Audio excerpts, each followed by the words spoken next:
You're not quite Chuck Norris. No, not quite there. I'm about 2 levels. In this video, I'll be speaking with a private security guard.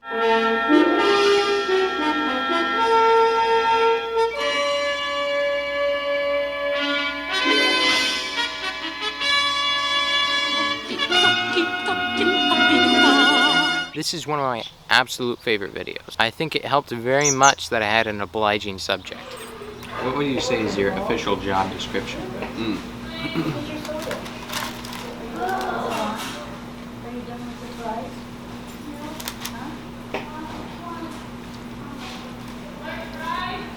Right now, I am a field training officer for absolute practice protection. So that basically means that when we hire new people, I'll usually spend the first couple nights out with them, teaching them what to do. So they've already gone through all the PowerPoint and the at-home training and stuff. But usually the first night I'm kind of helping them and teaching them. After that, I'll kind of assess their ability. Figure out what they're comfortable with, what their strengths are, see where we want to put them. Because obviously some people are going to be better for the quieter sites that don't have as much action, because they're a little less confident talking to people, and then other people are going to be a little bit better at that, and so we want to kind of discern that, so I get to do that. And that kind of begs the question, what education is required for a job like yours? Well, number one, begging the question is a logical fallacy. Not actually. What you mean is raise the question. That's my pet peeve right there. No, but we don't have educational requirements. To be a security officer, you have to be 18 years old. So most people are going to have at least a high school GED. I have an AA. It's not something that you really are going to need an education for. It's not really difficult work per se. It's just a lot of hands-on stuff. Like, but you really just have to learn. You need some training though, right? Yeah. So we do the requirements to get licensed in Washington are pretty relaxed, but it does require some training, which is what the stuff at home does, and then I take care of a lot of that as well. Because a lot of the stuff we do, you can't really teach at a school. Yeah. It's really an on-the-job training sort of deal, which makes it sound harder than it really is. But as a security guard, you might be involved in certain risks or possibilities of physical injury. And because of that, do you have to sign any waivers, or does the company provide insurance for you? Yeah, we have injury insurance. Never had to use it because so the company pays for a lot of training as well. So we get trained over at Syria Brazilian Jiu-Jitsu. So we get some training in some hands-on techniques there, which is really fun. We really specialize in kind of high risk stuff. Stuff that other people are not as willing to take. There's sites where it's like the motel and stuff where we work where there are shootings pretty regularly, so there's always a possibility. we actually do. We wear bulletproof vests and everything. Pretty fun. But so you mentioned Brazilian Jiu-Jitsu. Is that something that's required, or is it just an extra? Like, we want you to know this. It's not required, but you're kind of made fun of a little bit if you don't go, especially. So there's kind of the peer pressure to go. It's not technically required, but we do go pretty regularly. I wouldn't want to be competing or anything, but I'm more than comfortable, go. I guess a tweaker or somebody who doesn't know, who's just going to. You're not quite Chuck Norris. No, not quite there. I'm about 2 levels lower than that. We have other tools as well. So we carry batons. We have some pepper spray. We have armed guards. I'm an unarmed guard. I don't carry a gun, but I have a burner launcher, which is a CO2 powered pepper ball launcher, and I got hit by that a couple times, and it sucks. So there are definitely other options other than using your hands, which is nice. So yeah, I know with law enforcement, they do want you to get shot with whatever you use short of a gun. Is that kind of the same deal with private security? Yeah, it's a similar thing. Basically, the reason is so that if you're in a struggle, this applies a little bit more to armed guards, but it's good for everybody. If you're in a struggle and a subject is fighting you and gets a hold of one of, say, your pepper spray or your taser, the idea is then in court, because at that point you are justified to use lethal force. You can shoot that person legally, and the reason you can do that is because you've gone through this and you know that it incapacitates you. So then at that point they have access to a deadly weapon, which you have you know that they're going to use against you. So that's what justifies it.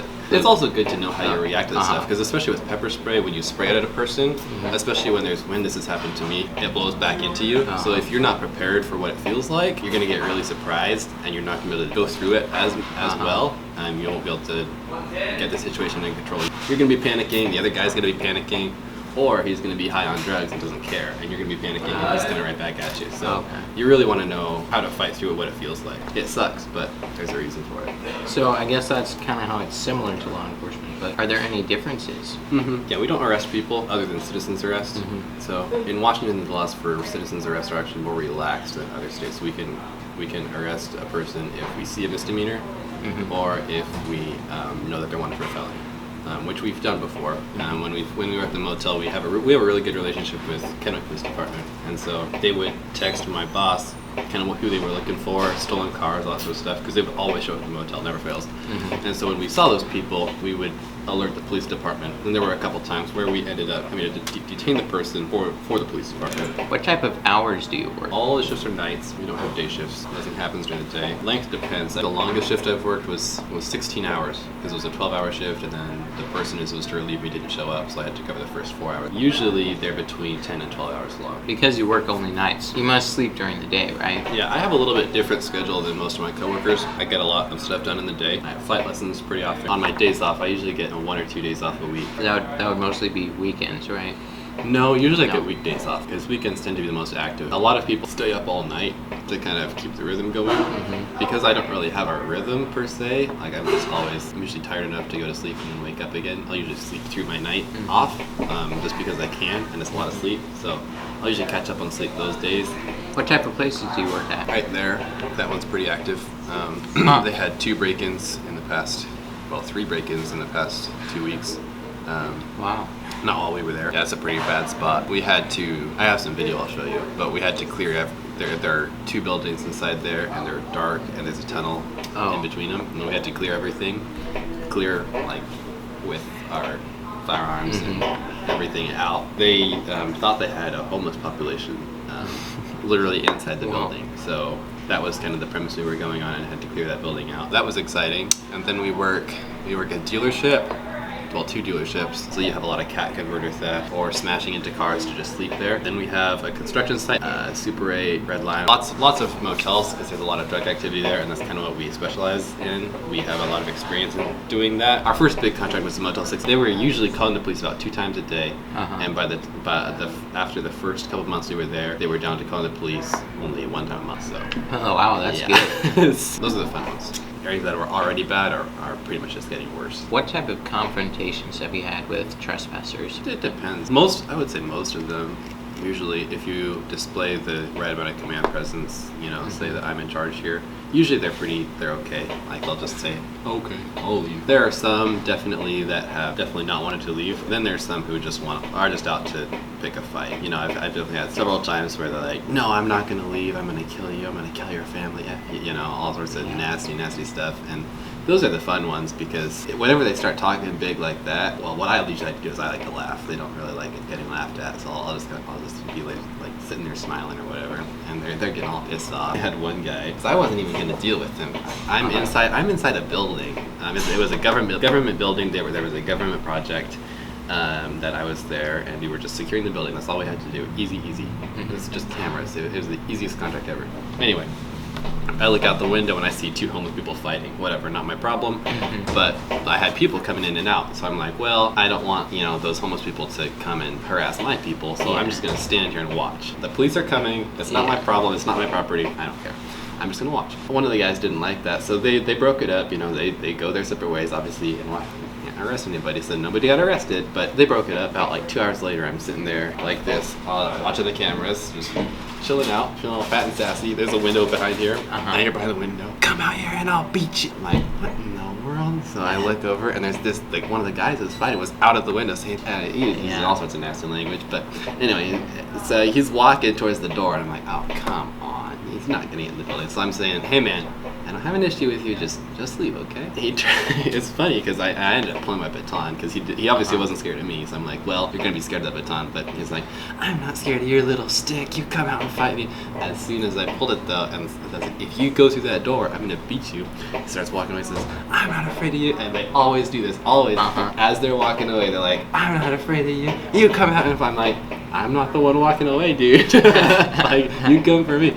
No, those ones are fun because it's like, as long as you kind of maintain, you can't be afraid. Like, you can't show, even if you're a little bit nervous. Like, I was a little bit nervous, but you can't show it to them because, you know, as long as you show that you're not scared and you're willing to actually throw down, you know, usually they don't want to throw down. What type of people usually are the trespassers? The nice ones are usually the homeless people. Homeless people really don't want any issues. They're just there to, you know, find a place to sleep and whatever. I don't have an issue with that. Yeah. The people who usually give you issues are the drug users. They're usually either going through withdrawal or high on them, and in both moods, they're not fun to deal with. Those are the dangerous ones too because they don't act like rational people, so you really don't know what they're gonna do. Yeah. Have you ever had to use one of the less lethal tools provided to you? Nope, I never have. They work really well. Like I've used them in training. It's a really good psychological effect. All the times that I've had to deploy or use tools like that, it's always resulted in the guy usually walking away. The only times I've had to actually fight are when I didn't use those things. I haven't had a fight in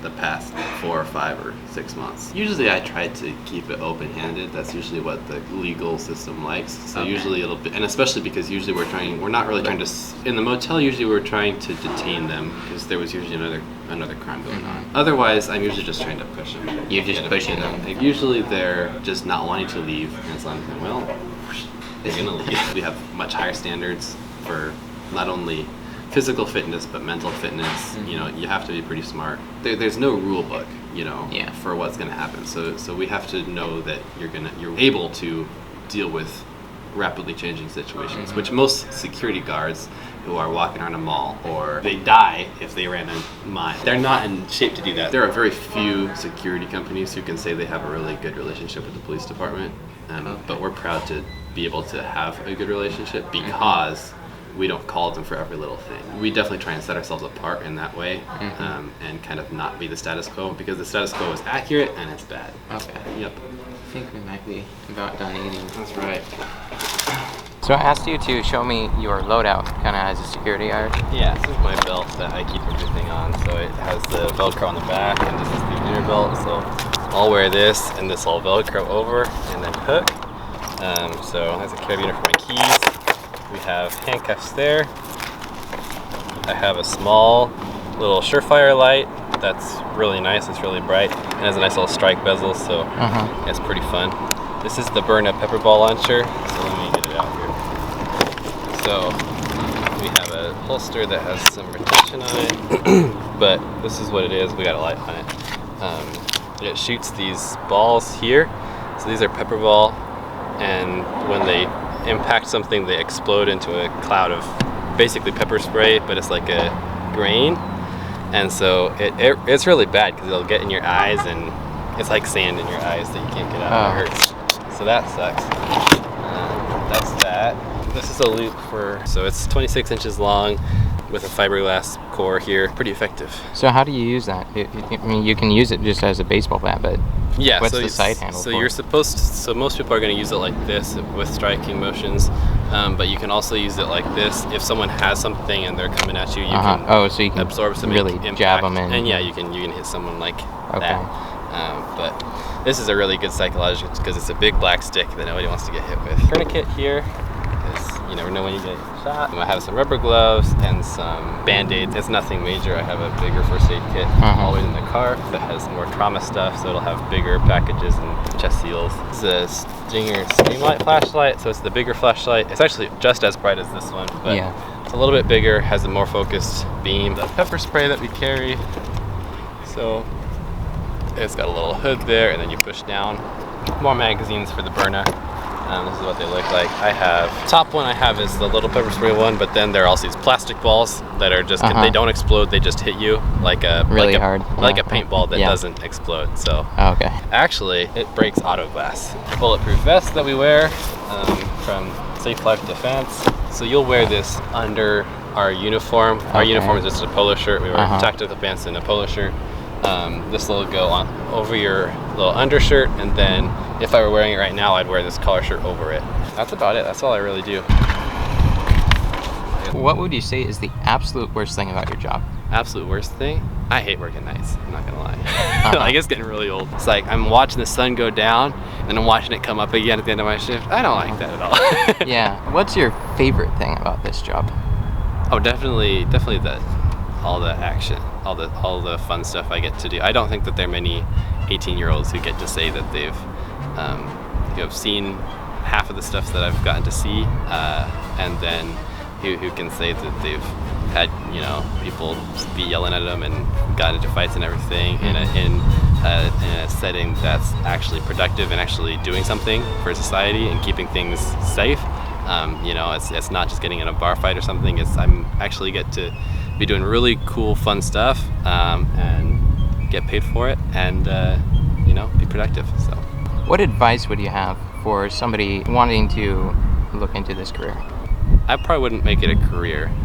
I would say it's a really great starting point if you really want to become a police officer, which is initially what I wanted to do. With all the laws now, I don't think it's a very good thing to be.